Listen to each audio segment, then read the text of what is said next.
I'm fortunate that I am able to work as hard as I want, but that means sometimes I need to get up early, get some work done before the kids wake up so that I can be there to give them a kiss, give them a cuddle, tell them I love them, tell them that they're going to have a fantastic day. I remember saying it today, be the best Mr. Kreeger you can be. And they'll be hearing that from me day after day after day after day. Welcome to another episode of Higher Learning with me, your host, Oz Rashid. This is the show where we talk to executives and founders who are changing their companies and industries and learn from them what they uniquely see that others don't when it comes to identifying top talent. For all our longtime listeners, thank you for your support. If this is your first time listening, please make sure to subscribe on Apple and Spotify and leave us a rating.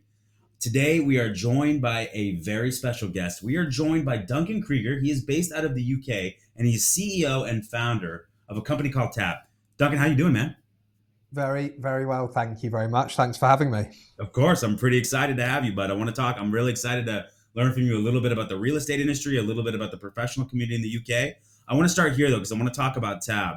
Can you tell us about what Tab does, and then ultimately, what was the journey to starting this company, like your entrepreneurial journey? Yeah, sure. So Tab is a mortgage lender in the UK. So in simple terms, we lend money secured against property, real estate, as you guys call it, on residential and commercial assets, ranging from small little high street properties all the way up to large office buildings and those that are being converted from residential to commercial or commercial to residential. So since founding Tab in 2018, we have lent almost £600 million. And the majority of that was split 50-50 between residential and commercial assets, as I mentioned. Currently, we have a loan book of about 250 million because our short-term loans redeem all the time. Typically 1 year is what we've done since inception. And we fund those loans through a mixture of private investors who come to our platform, sign up as investors, go through automated AML and KYC checks, and then have access to these type of products. And also through some of the largest banks in the UK. So we have a £300 million private securitization facility, and that allows us to write bridging loans, development loans, and long-term 10-year commercial mortgages. So quite a lot going on at Tab.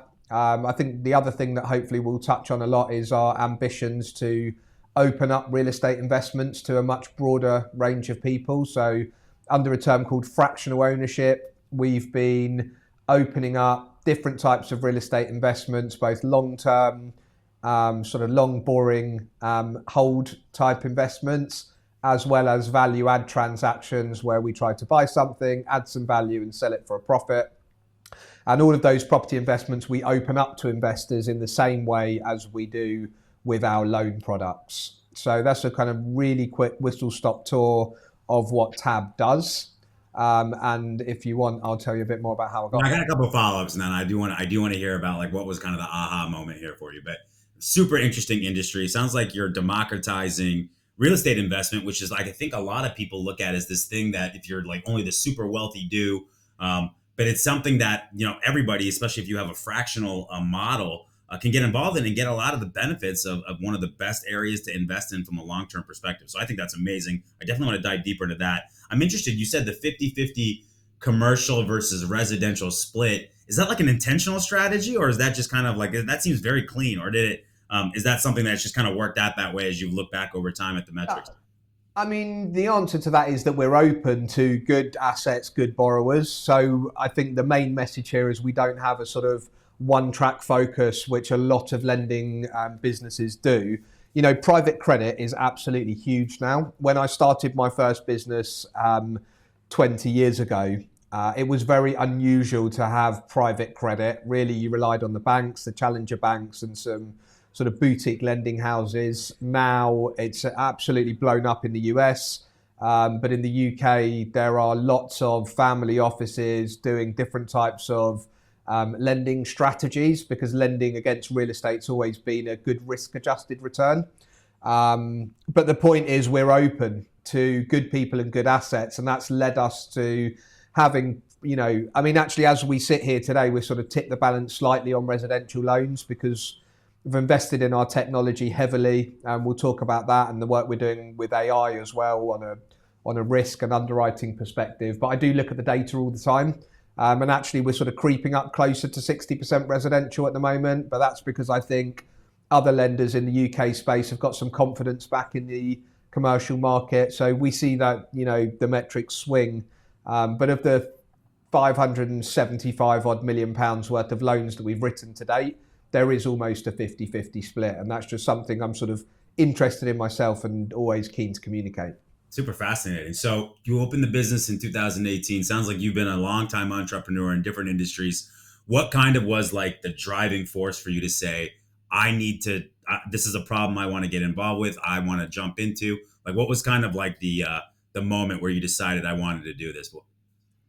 Yeah, I think to be honest, the moment for starting Tab again. So I had a lending business, founded in my early 20s, pretty much in my bedroom. That business went really, really well, just writing one good loan at a time, figuring out who to lend to, where to get money from, how to underwrite cases, and more importantly, how to get your capital back. I was fortunate enough to sell that business in 2014, a private equity backed transaction. I stayed on board as the managing director of that lending business until 2016.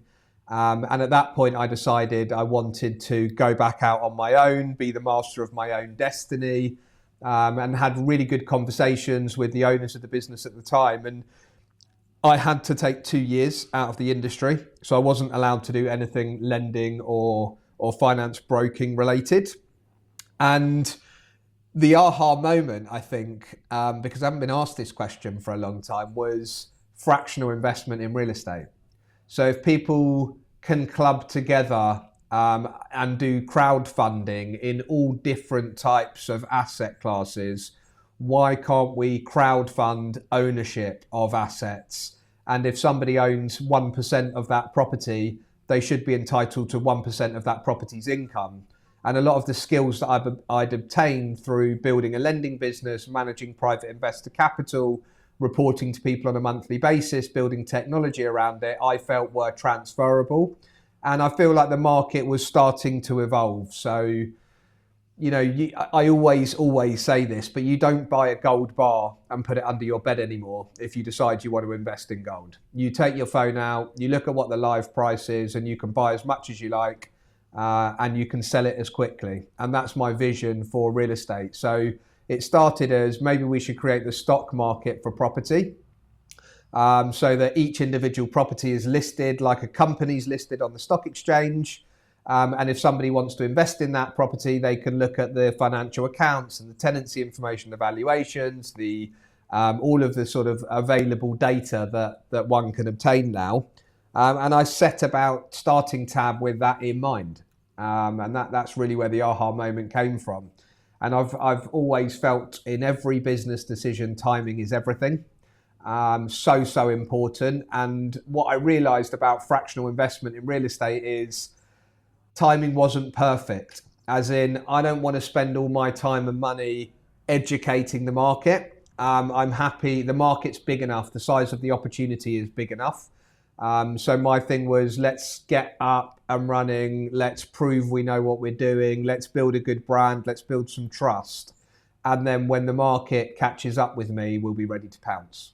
So I love that. And I was going to ask you about where you think the future of real estate is going overall, but it sounds like you have a pretty well-defined idea of that. So I want to dive in a little bit to the timing aspect, because that's something that I'm actually going through myself right now. As you know, we have our services business, MSH. It's been around for 15 years. We feel like we've been very innovative in that space through the way that we kind of work with our clients and deliver, whether it be candidates or process or technology, whatever it may be.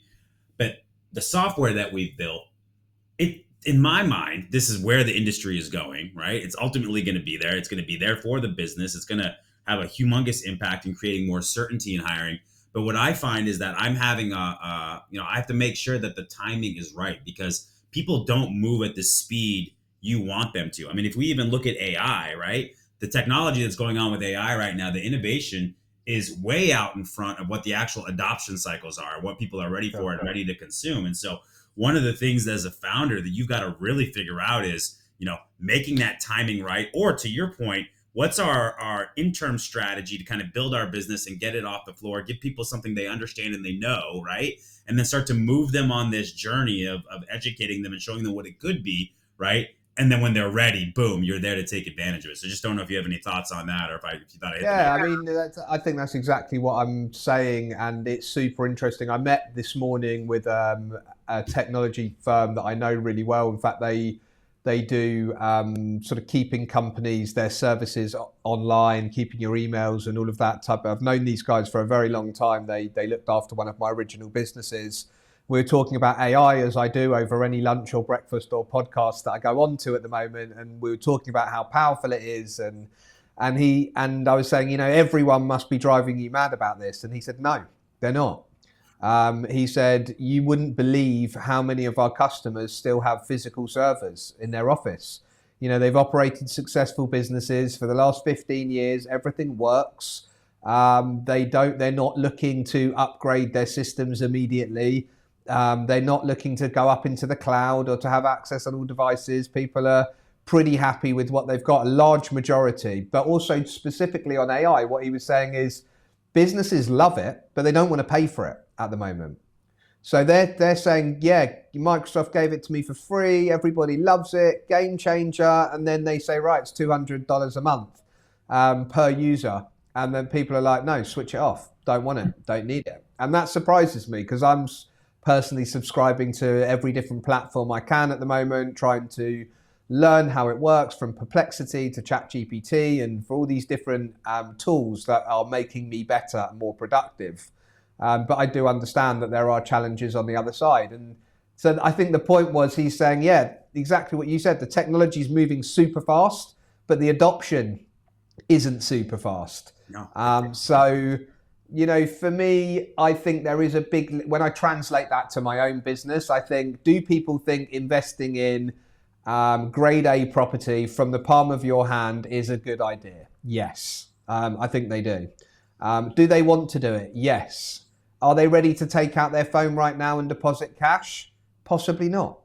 What do they want to see? They want to see a track record. They want the app to be seamless. They want it to look beautiful. They want it to be super quick, so they don't get bored after 3 seconds or 5 seconds, because people have got used to this scroll nature. And I think all these pieces of the puzzle need to be in place.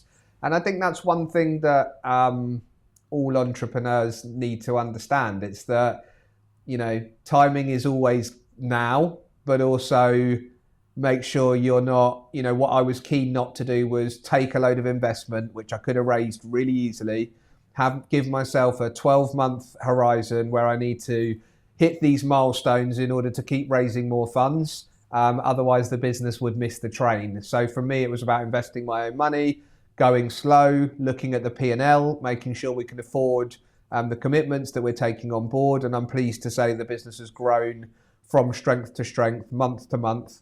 And we're building a war chest for ourselves to build out the product. That's a conversation. You and I have a lot more parallels than I think I even realized. I'm also investing my own money, and I think that's the right thing to do, because now you don't have the gun to your head, and you can kind of massage the timing a little bit more. Because and same thing with you. You just said, people, do they think that fractional investment is a good thing? Do they want to do it from their phone? Are they going to take it out and deposit it and do it right now? Those are 3 different questions. I know that people want better hiring outcomes. I think that they will use a tool that will help them. That are going to pull out their credit card, or are they going to want to pay money for that right now?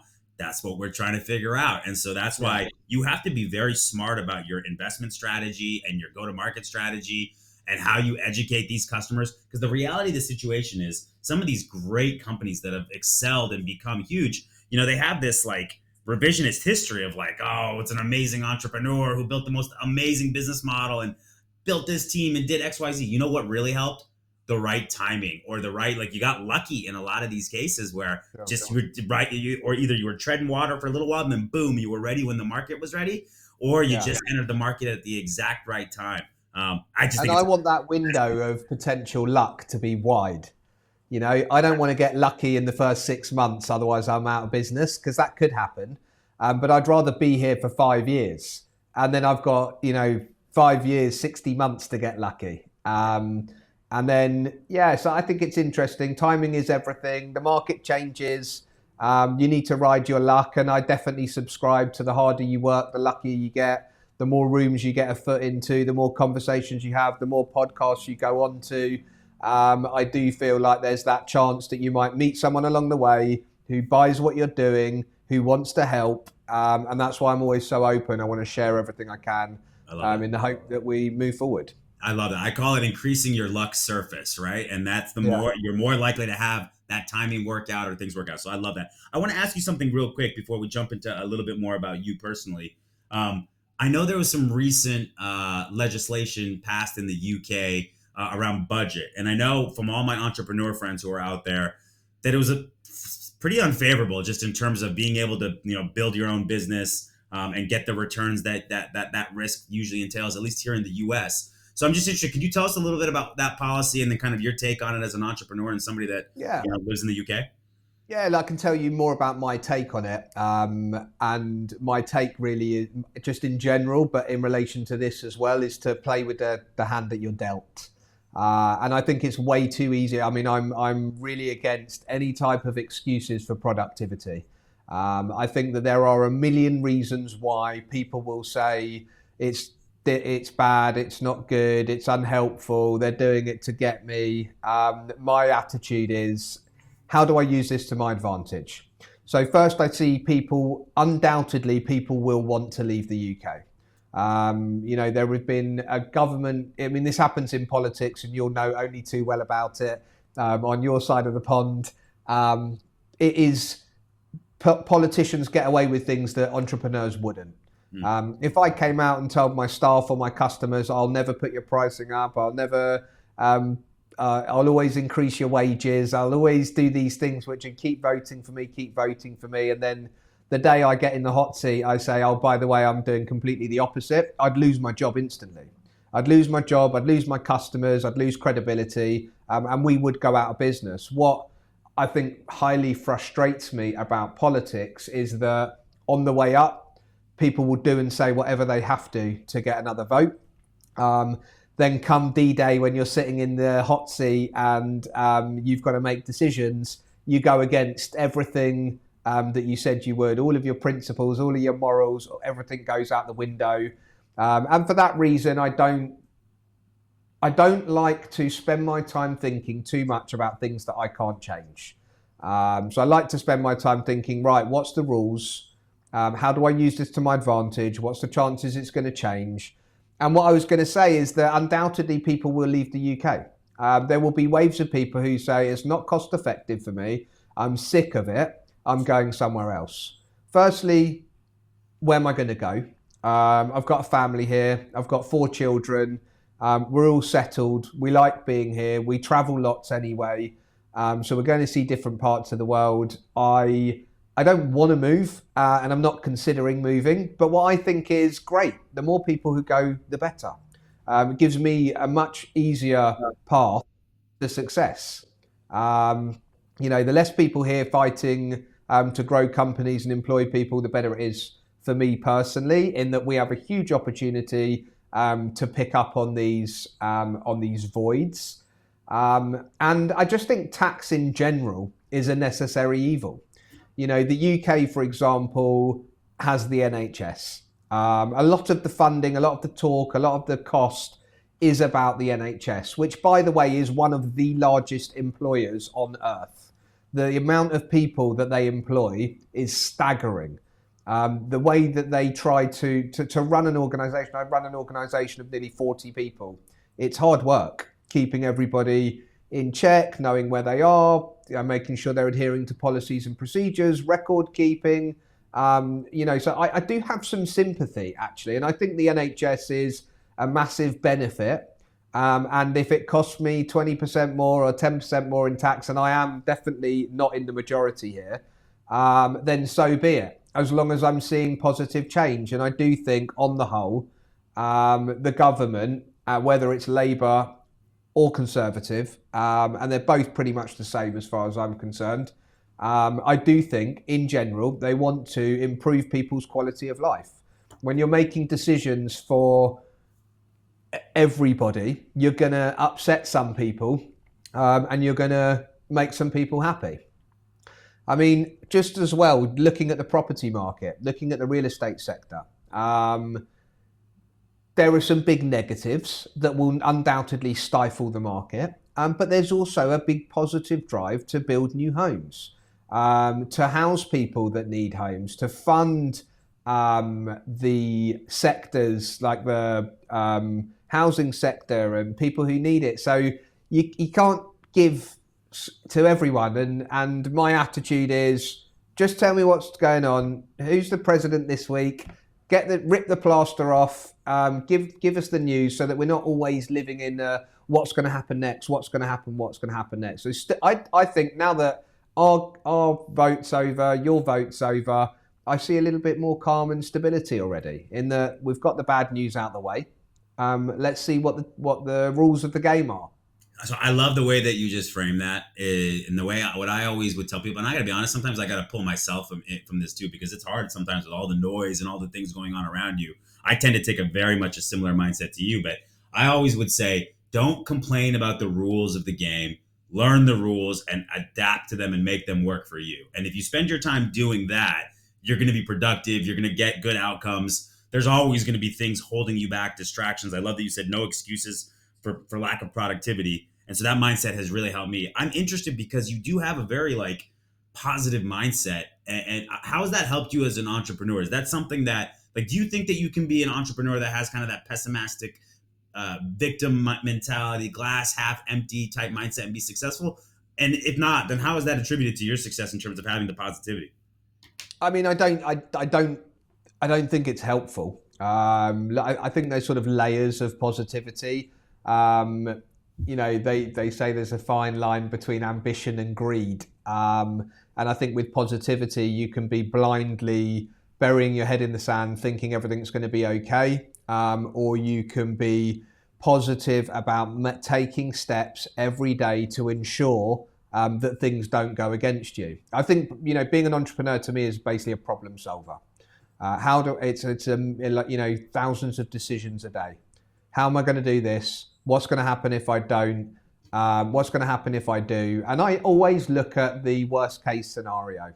So I think I have a skill, and I'm lucky that I was created this way, but I have a very positive outlook. And I often ask myself the question, what's the worst that can happen? What happens if this doesn't go my way? So I don't think it's easy to be. I guess I feel like it would be harder for me to get out of bed every day if I thought today's going to be terrible. Because my attitude is when I wake up in the morning, I look outside and I've trained myself to think it's going to be an incredible day.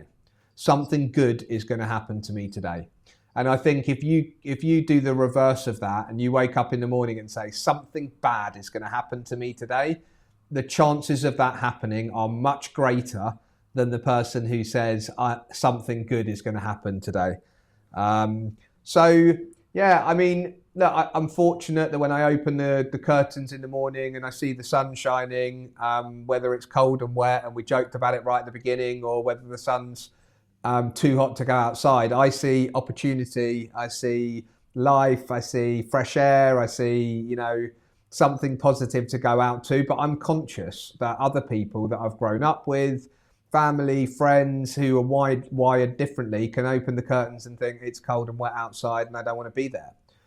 So I like to ride it. I want to remind myself every day that I'm lucky that I think this way. Something good's going to happen.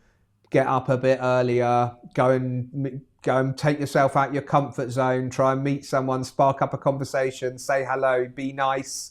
And those things have always worked really well for me. Yeah, listen, you and I, we think a lot alike from a mindset perspective.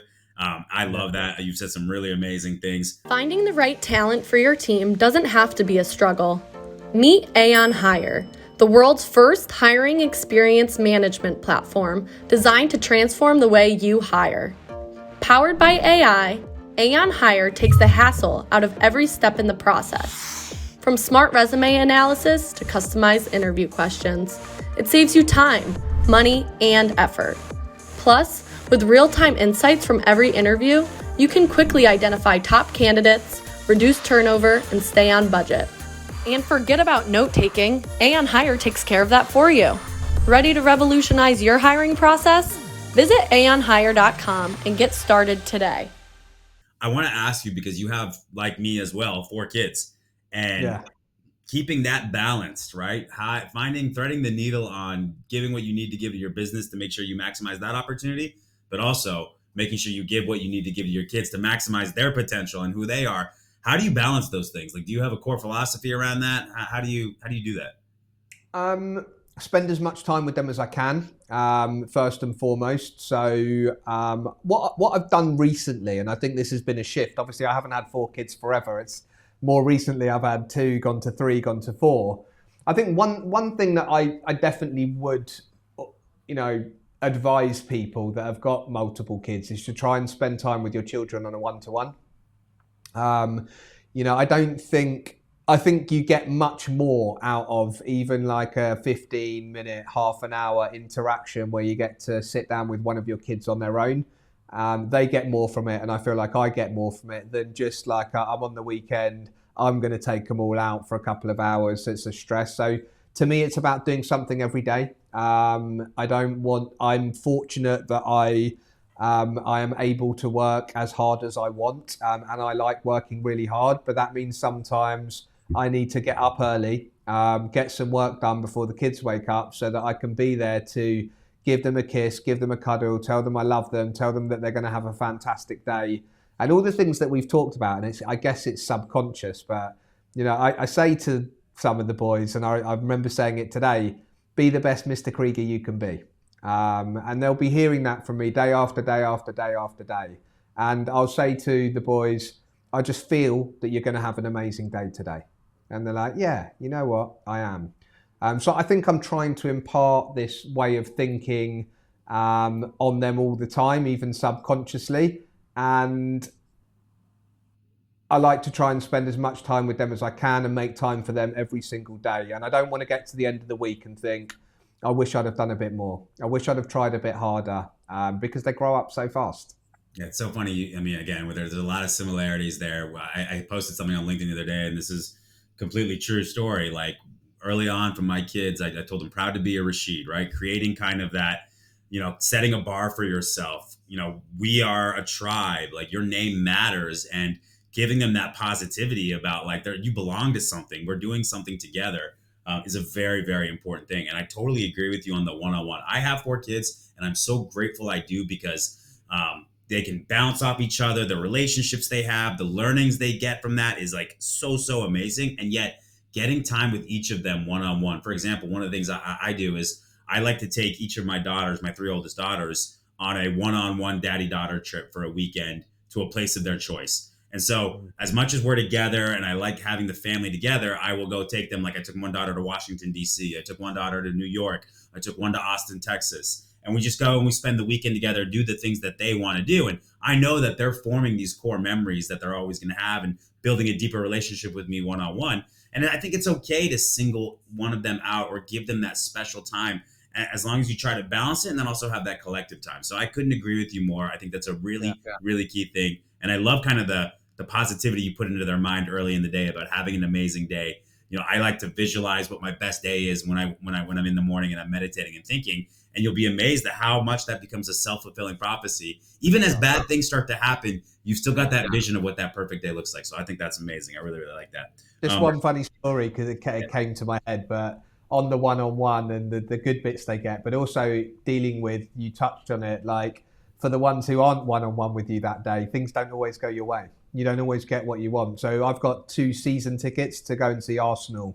I'm an Arsenal fan. I like to go and watch the football. And my eldest son's 10, and he's got used to coming all the time.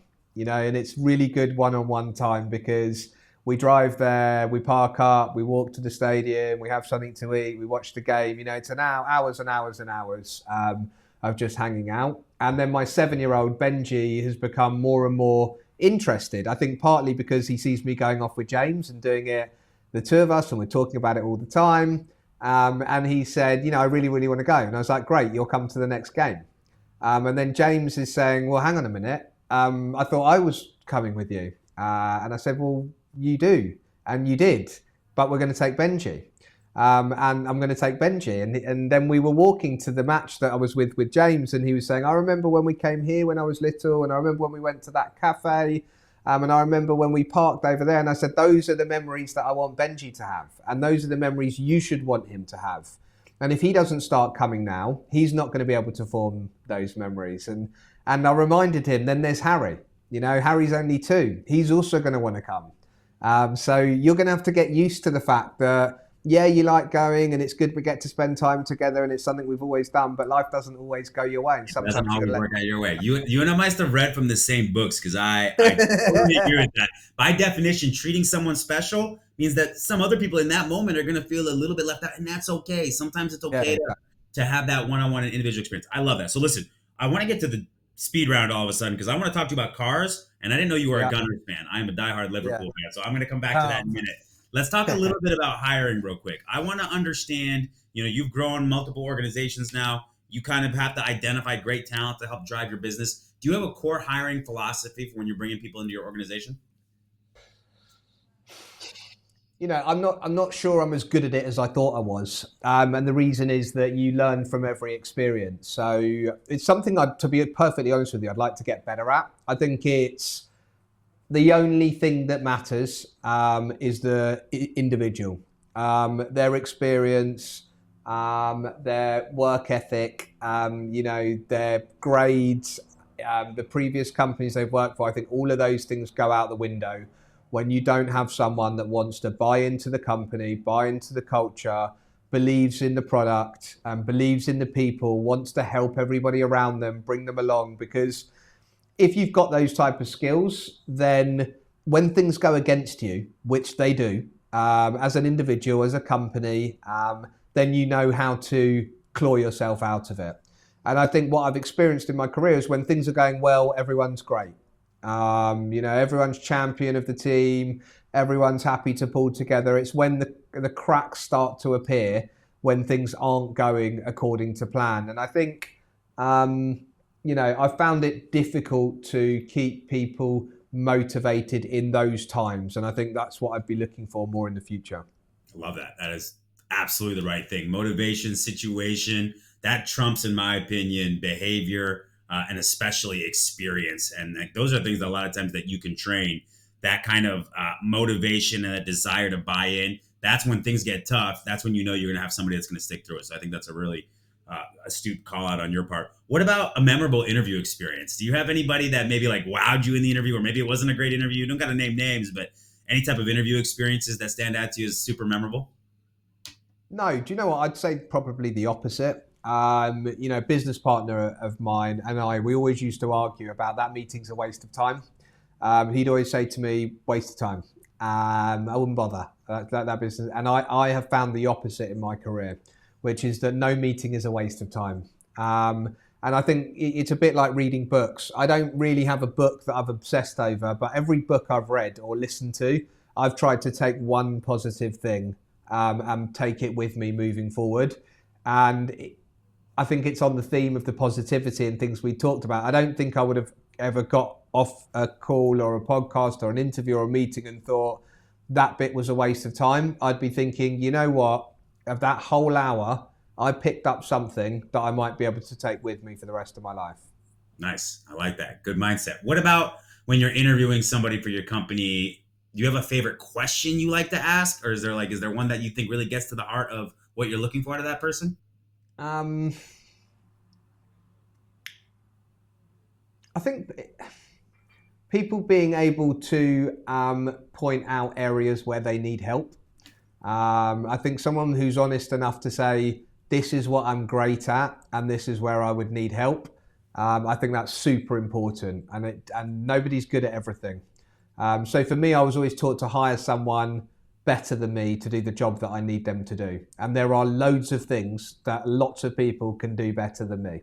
I always take sort of finances being the main area. I'm very financially astute, don't get me wrong. I understand finance and funding intimately, and I've got bucket loads of experience, but I'm not good at sitting in front of a spreadsheet for hours and hours and going through minutiae detail.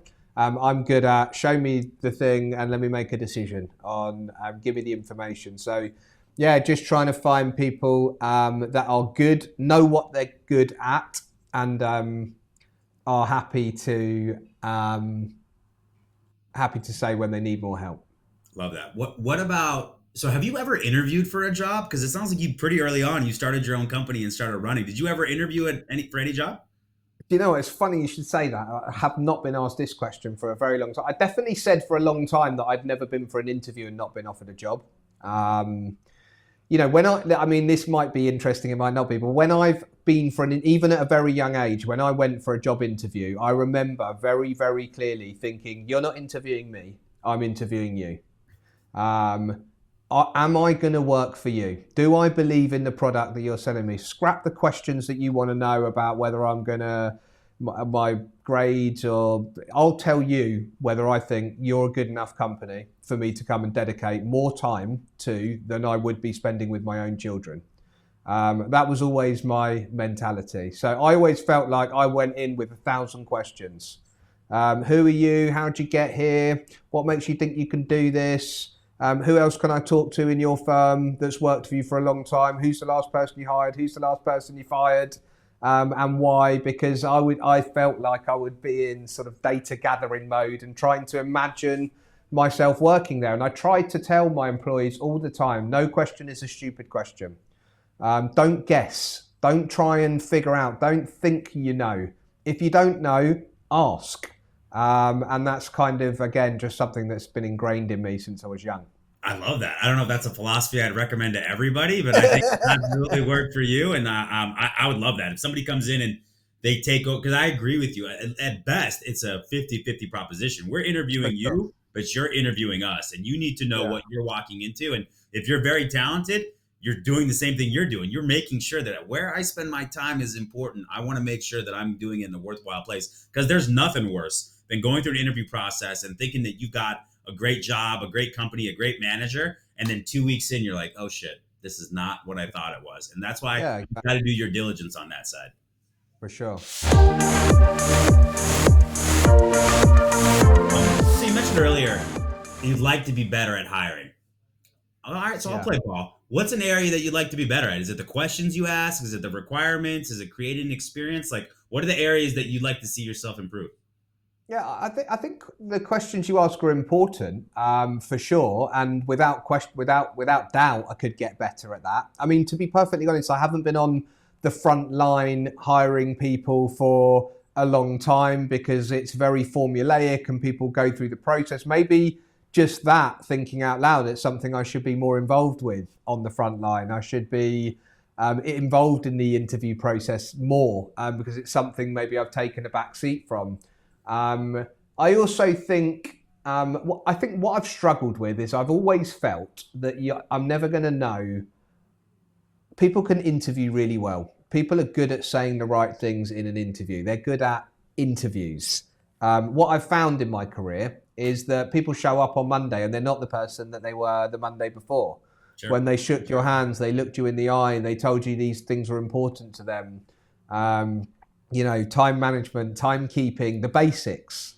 I feel like if, you know, you show up late for work on your first day, and it happens a lot, that's sort of really difficult to overcome. And I think the best and the positive, the best employees that I've got and that have been with me the longest, I feel like maybe there was a bit more luck involved than execution. All right, so listen, now you're in my wheelhouse. I am not one to be on here selling things, but I will tell you this. We have built software for people and founders like you that don't have the time to put in a lot of pre-interview, post-interview, but they want to be able to ask the right questions. They want to create the right experience. And I actually believe you're going through something that many people struggle with. The idea that I interview somebody and then they're 50% less when I get them, or they misled me in the process. I do think there's types of questions and different things that you can do to dig into that a little bit deeper and maybe get some like fundamental examples or kind of read their body language on certain things to get a little more certain, but I agree with you. It's hard to get it 100%. Some people are just professional interviews and they're really good, right, at like presenting themselves as something. And then when you get into the work, it's quite a different thing. And that's where I think motivation, situation, and stuff like that really, really plays in. So I will follow up with you on that. I think there's tools and technology that can help with that. We'll talk about that afterwards. Let's do this. I want to talk about a couple other items, then I want to get into our speed round. What's something you're working on right now, Duncan, you're super excited about? Is there anything right now? I mean, it sounds like the fractional investment. Yeah, that's it. Yeah. I mean, that is literally it. And the reason it's still so interesting, it's like a big subject, but it narrows down into so many different bits. I think, the most exciting bit of that I'm working on right now is I'm trying to acquire a business that I thought was the absolute shining light and the ones I wanted to catch at some point in my career. And for one reason or another, the stars have aligned and there's this opportunity for me to buy this business that hasn't been performing as well as it was. It's changed ownership. It's been a bit sleepy. And through a few chance encounters, I made an offer to acquire the business. And I'm in exclusivity, and I think it could be a game changer. It could if I risk what I've done so far because I'm blind that this needs to be done. If the customers don't like the business, if there's problems with the regulator. So it's, I'm sort of desperate to do it and I think I will. But also what's exciting is I don't know yet. It's just that the opportunity is there. And that is definitely... This won't come out for a couple months. So if you're okay sharing this, let me know. Is it a tech play? Is it a customer acquisition play? Is it a talent play? Like, what are you looking at with the acquisition? It's a tech and regulation play.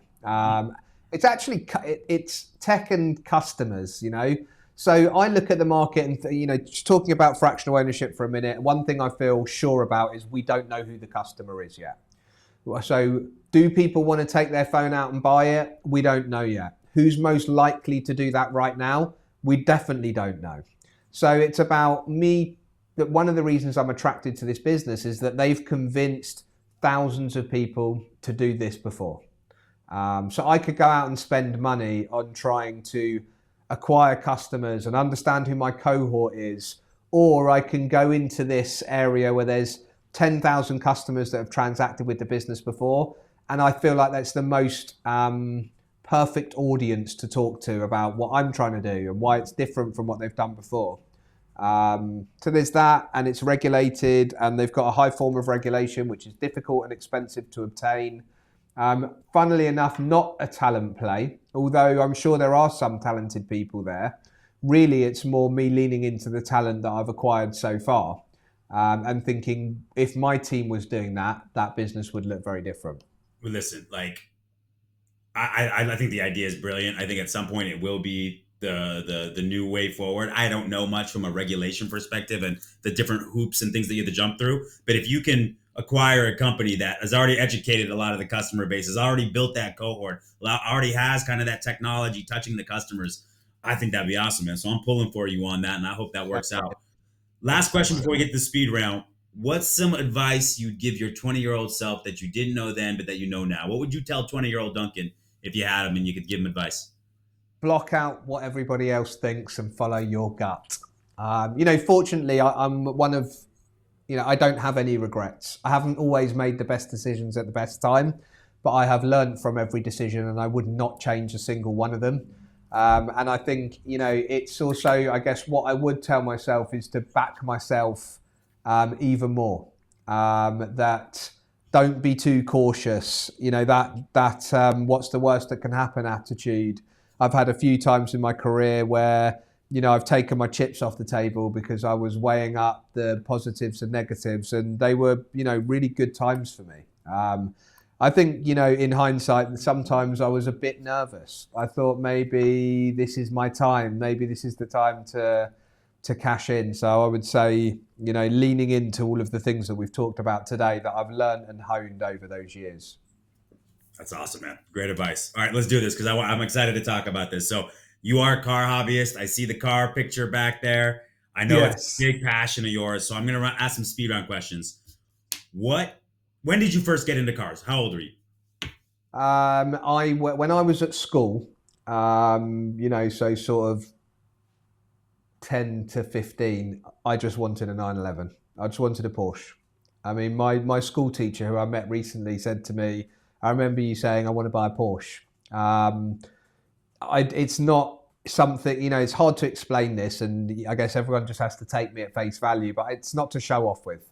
I don't care what anybody else thinks. I don't care if you like it, you love it, you hate me.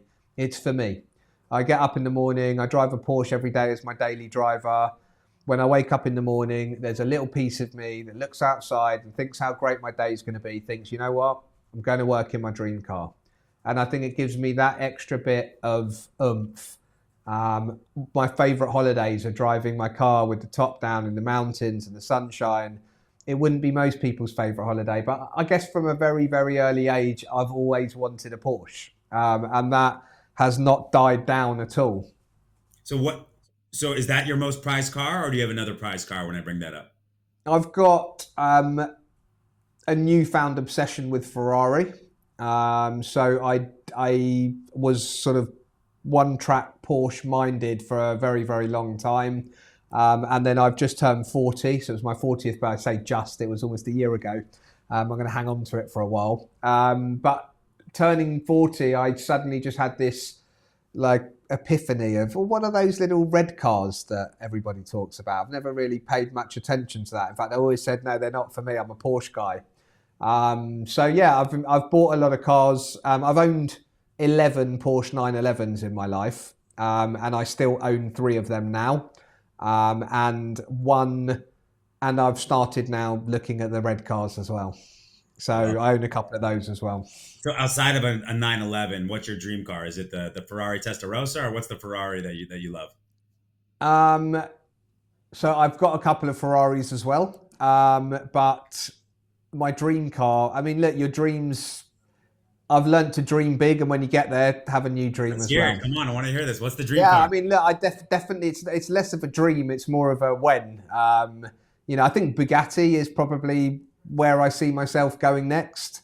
And, apart from my kids' education, them being fed and having somewhere nice to sleep and getting to spend time together all the time, I guess what's having money for? And one thing is, I would like to get the balance right of having toys that I enjoy and investing wisely. So my kind of business mind and my car passion have collided. And I think it's less likely that I will buy a brand new car that will depreciate 50% overnight, and more likely that I'll save and save and save and save and push myself to buy something that I think could be worth double when my children are old enough to look in the garage and think, can I have a go in that? I love it. So what's the craziest thing you've ever done to indulge this passion? I mean, like any exotic trips or like anything like that? Yeah, I mean, I go on road trips. I've done 10 years in a row. I've been on road trips around Europe. I've been through Italy, Germany, France, Slovenia, Croatia, all through the mountains, every mountain pass. I mean, every road trip I go on is an adventure. But I've on a whim gone and bought like a super cool, crazy car, and those have been the best decisions of my life. Love that. All right, let's take this in another direction. Speaking of dreams, what are the chances Arsenal wins the Premier this year? 100%. Oh, okay, so I got to tell you, I went to Anfield 2 years ago. It was a Saturday night game. It was against the Gunners. It was 4-0. It was an amazing rocking run, and the stadium was, and you know how it goes at Anfield. You're breaking up a bit, Oz. Can't hear you very well. Oh, I bet. Who's your favorite Gunner of all time? I mean, Ian Wright, basically, who I grew up with. Ian Wright. But Thierry Henry, just as like a personality. I guess a lot of the footballers I watched, I just talk to my sons about this all the time. I was like, I remember watching him. He was great. And I think Thierry does an incredible job of how he composes himself, his just level of, there's like an air of brilliance about the man, the way he conducted himself, record breaker, as good a footballer as I ever watched in real life. Yeah, so what was your favorite season of all time, the undefeated Invincible season? Yeah, gotta be. Yeah. Got to be. I mean, I hope my kids get to see us win the league as well. Who's your favourite footballer of all time? I'm a Liverpool fan. We tied recently. Yeah. You guys, Saka ended up playing, had a nice goal. You were down a couple, but we were down a couple. But it was at the Emirates, so I feel good about getting that 1 point there. And like we're looking really good. Like right now with Klopp and the transition to slot, almost always. Like think about when Wegner left, right? Or think about when Sir Alex left, right? Yeah. There was a humongous drop off. Oh, and Slot's done an unbelievable job. I'm feeling really good about Slot right now. Who's your favourite player of all time then? Yeah, so I only started watching in 2014. So I'm a Bobby Firmino and Suarez were my two favorite Liverpool players. Because I love Gerrard, don't get me wrong, but I only started following in like 2014, 2015. And so watching Suarez play and then Bobby Firmino. I obviously love Salah. I love Van Dijk. So yeah, I'm a big Liverpool guy. I'm probably going to go out to a game. I think what I should do is I give you a call. And next 100%. Next time we're playing in London, I'll come visit you and we'll go watch a game together. 100%. Let's definitely do that. I'd really appreciate that.